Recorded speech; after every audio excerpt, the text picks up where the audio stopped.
What is going on, everybody? Welcome back to the channel. Aftersound here, bringing you Splinterlands content every single day. We also stream right here on this channel as well as on Twitch, so make sure you come by and say hello. This video is also brought to you by my music, which is available anywhere you stream music under the name Aftersound, and I do have a new song out recently called Dreamin', the Deep Source Remix, so check it out. Let me know what you think, and I appreciate the support. All right, guys, let's jump into the three biggest questions that I have for the July 2025 Splinterlands Town Hall, and it's actually coming up in a couple of hours, probably from the time I get to post this, so I'll keep it brief and quick. I mean, I think it's relatively straightforward. We should all have very similar questions, but these are mine, starting with number one, probably the most important, and that is, what is the roadmap for the rest of 2025? Now, the team has gotten away from doing any kind of traditional roadmap that has any kind of deadlines on it, and I applaud them for it, right? That really got them into trouble the last couple of years, and, you know, ever since Matt took over as CEO, they've just set projects or told the community about projects that they're working on with rough, like, estimates on how long it might take. Sometimes it's longer, sometimes it's shorter, but more importantly, sometimes they just surprise us with stuff, right? So when I'm saying, like, I want to get a roadmap, obviously I'm talking about the rest of the year here over the next 5.5 months. So there is a time frame here, but I'm not going to be holding the team to any date. It's more so like, okay, they said in the last town hall that, you know, they got all of their big projects out in the first half of the year: survival mode, land 1.75, and obviously Conclave Arcana. And then they were going to take this time to really isolate what was a priority for the next couple of months, and then what they could actually nail down and hopefully give it to us in this upcoming town hall. So that's why, like, that is number one, far and away the most important. And again, to me, this is more of a wish list. I hope that guilds play a major factor in this.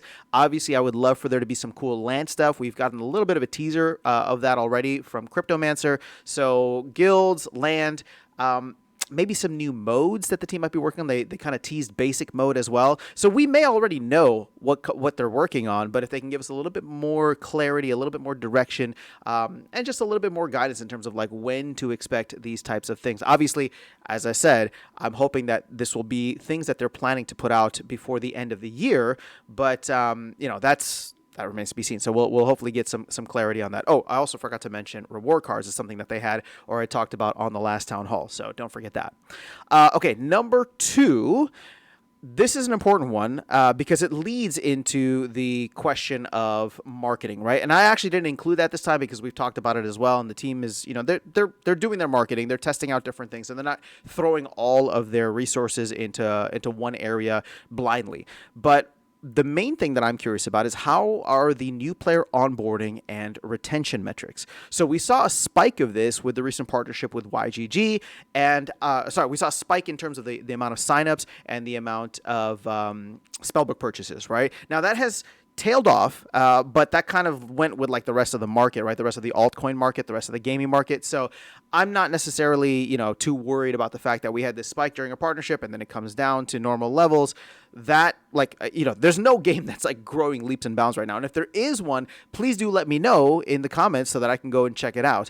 But everything seems, at least from the altcoin or alt season or gaming, however you want to look at it, everything seems to be on hold now to see how Bitcoin is going to play out the rest of this bull run. We are seeing a little bit of capital rotation where, you know, Bitcoin hit a new all-time high around, like, 123 and then pulled back. And it did seem like some of that capital rotated into Ethereum, which was sitting at, like, 3,400. But it's going to take a lot to get, you know, that capital to rotate into Ethereum, then into mid caps, then into small caps, and ultimately into micro caps like Splinterlands. So I think we're still very, very far away from that. And when I say that, again, none of this financial advice, I have no idea what's going to happen. I don't say that in terms of, like, oh, it can't happen and it can't happen in the next couple of months. Yo, this is crypto. Anything can happen, right? One game pops off and all of a sudden everybody's looking for games. So all I'm saying is that we see one small action, but I'm going to have to see way, way more capital rotation and probably more euphoria even from Bitcoin before anything else really starts to take off. But like I said, I'm getting a little sidetracked here. My big question is, how are the new onboarding, the new onboarding and retention metrics? Now that we did have a new audience coming in, what was their feedback? Maybe our numbers didn't get up as high as we were hoping to, but hopefully the team was able to get some more positive feedback or let me say constructive feedback from the new players that were coming in. I know Royal Eagle is on top of this, a shout out to him. And if anything, that may guide what we hear about in the first question, which is what is on the roadmap, right? If there are things that are identified as like, hey, this is a real big stumbling block for new players coming in, we need to tackle this before we tackle X, Y, and Z. That's something that we might hear about. So those two questions, I guess, could be related. And then finally, number 3, this is more of like an outlier, but how does the team feel about expanding to other chains? I'd love to get Matt's take on it. I'd love to get PJ's take on it.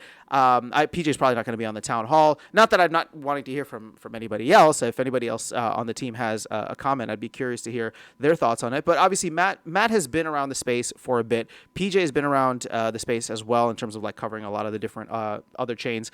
And if you guys have listened to any of the down halls with PJ and Clay, I would highly recommend that. They do get a little into the weeds. I mean, I like that stuff, but for those of you who are interested, I think it's important to understand, like, PJ is driving a lot of the technical stuff behind the scenes, right? So, and he's working closely with Clay to make sure that the DAO and Splinterlands stay aligned. But with the recent proposal about expanding into base and that getting as much popularity or at least support as it has right now, I would be curious to get a comment from Matt on what he thinks about that and any other chains that might be worthwhile. We've talked about Solana for a very long time. I'll be honest, I haven't really been keeping up with Solana. I mean, like I said, I still hold some, but I don't even know what's going on the chain. I know that meme coin season has definitely died down, but outside of that, I don't know what's being built, what's dying, right? So I'm just curious to see how the team feels about this at this point in time, because like I said, while Bitcoin has been setting new all-time highs for like the last 18 months at this point, it still doesn't feel like a full-on bull run with altcoin euphoria. So I'm not saying that we're early, I'm not saying that we're late, but it's I don't know where we're at, right? It's hard to tell.